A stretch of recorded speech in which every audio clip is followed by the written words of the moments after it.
سیرت کے اندر آپ کو اگر آپ نے پڑھی ہوگی، ایک سال ایسا آتا ہے جس کو عام الحزن کہا جاتا ہے، غم کا سال۔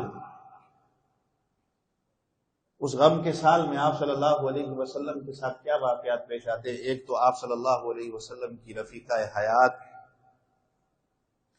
آپ صلی اللہ علیہ وسلم کی زوجہ ام المؤمنین سیدہ خدیجہ رضی اللہ عنہا کی وفات۔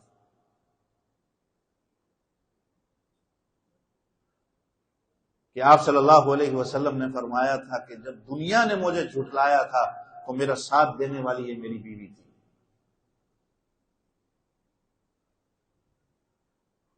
اور آپ صلی اللہ علیہ وسلم کے مہربان چچا جناب ابو طالب، جن کی وفات ہوتی ہے، جو آپ صلی اللہ علیہ وسلم کا ہر طریقے سے سپورٹ کرنے والے تھے۔ اور تیسرا واقعہ جو آپ صلی اللہ علیہ وسلم کے ساتھ پیش آتا ہے، وہ طائف کے مقام پہ جو آپ صلی اللہ علیہ وسلم کو پریشانی لاحق ہوتی ہے، اس لیے کہ آپ صلی اللہ علیہ وسلم،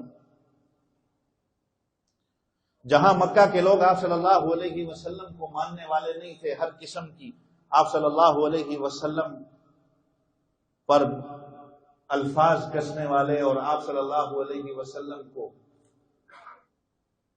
مکہ سے نکالنے والے اور آپ کی بات کو نہ سننے والے، تو آپ صلی اللہ علیہ وسلم نے سوچا کہ طائف میں جا کے میں چلا جاؤں، اس لیے کہ رشتہ داری بھی ان کے ساتھ ایسی تھی کہ حضرت حلیمہ سعدیہ کا علاقہ تھا، بنو سعد جو قبیلہ ہے، تو ایک قسم کے وہ آپ صلی اللہ علیہ وسلم کا ماموں والا رشتہ ہوا۔ تو آپ صلی اللہ علیہ وسلم نے فرمایا کہ میں اگر مکہ کے لوگوں کو چھوڑ کر تھوڑی دیر اگر ان کے پاس چلا جاؤں تو شاید اس رشتے کی لاج رکھتے ہوئے میری دعوت کو یہ لوگ قبول کر لیں۔ اس زمانوں میں رشتہ داری کی بڑی اہمیت ہوا کرتی تھی،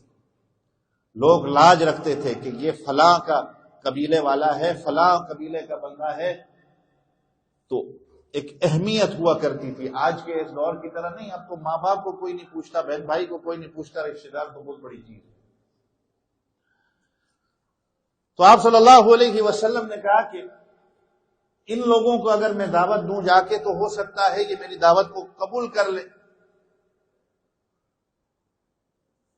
چنانچہ آپ صلی اللہ علیہ وسلم طائف کے مقام پہ جاتے ہیں، آپ صلی اللہ علیہ وسلم دعوت جب دیتے ہیں ان کو، تو وہاں کے سردار طائف کے عتبہ شیبہ بھی ہیں۔ آپ صلی اللہ علیہ وسلم کو دعوت کو جو ہے وہ ٹھکرانا کیا، آپ صلی اللہ علیہ وسلم کو طائف کی اس زمین سے نکالنے کے بعد اوباش لڑکوں کو آپ صلی اللہ علیہ وسلم کے پیچھے لگا دیتے ہیں کہ آپ صلی اللہ علیہ وسلم کو پتھر مارو، اور آپ صلی اللہ علیہ وسلم پر پتھروں کی جو بارش ہوتی ہے تو روایت میں آتا ہے کہ وہ اتنی زیادہ ہوتی ہے کہ آپ صلی اللہ علیہ وسلم کے نالین مبارک خون سے بھر جاتے ہیں، وہ جوتا مبارک خون سے بھر جاتا ہے۔ یہ حکمتیں ہمارے لیے بھی ہیں، اس کے اندر سبق ساتھ ساتھ آپ اپنے ذہنوں میں بھی رکھیں کہ میرے اور آپ کو کبھی دعوت کے معاملے میں کبھی کوئی مشکلات آ جائیں تو اللہ کے رسول صلی اللہ علیہ وسلم کے اس طائف کے سفر کو ہم سامنے رکھیں۔ تو آپ صلی اللہ علیہ وسلم کو لہو لوہان جب ہوتے ہیں تو آپ صلی اللہ علیہ وسلم ایک جگہ پر جب آرام کرنے کے لیے ٹھہرتے ہیں تو جیسے میں نے کہا نا کہ اس وقت لوگوں کے اندر کچھ شرم حیا اور لاج ہوا کرتی تھی رشتہ داری کی۔ آپ صلی اللہ علیہ وسلم کو اس حالت میں دیکھ کر عتبہ اور شیبہ بھی ترس کھا گئے۔ تو ان کا ایک غلام ہوتا ہے، یہ بھی ہمارا پچھلے مہینے جو سفر ہوا وہ جگہ میں دیکھ کے آیا، ان کا ایک غلام ہوتا ہے جس کا نام ہے عداس۔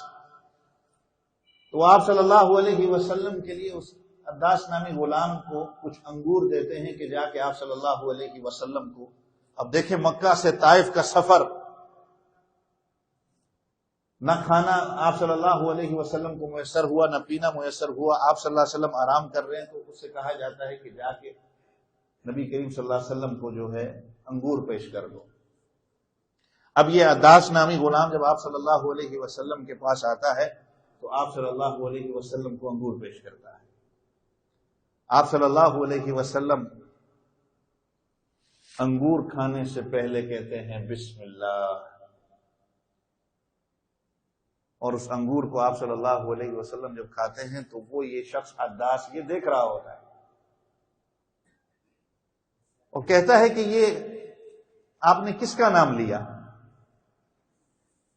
تو آپ صلی اللہ علیہ وسلم فرماتے ہیں کہ یہ اللہ کا نام میں نے لیا ہے، کہ کھانے سے پہلے اللہ کا نام لیا جائے تو اس کے اندر برکت ہوتی ہے. تو وہ یہ ساری چیزیں بڑے غور فکر کے ساتھ جب سنتا ہے تو آپ صلی اللہ علیہ وسلم پوچھتے ہیں تم کون سے علاقے کے ہو؟ تو آپ صلی اللہ علیہ وسلم کو وہ عداس نامی کہتا ہے کہ میں نینوا، یہ عراق کا علاقہ ہے، کہ میں وہاں سے ہوں. تو آپ صلی اللہ علیہ وسلم فرماتے ہیں اچھا، جہاں پر حضرت یونس علیہ الصلوۃ والسلام آئے تھے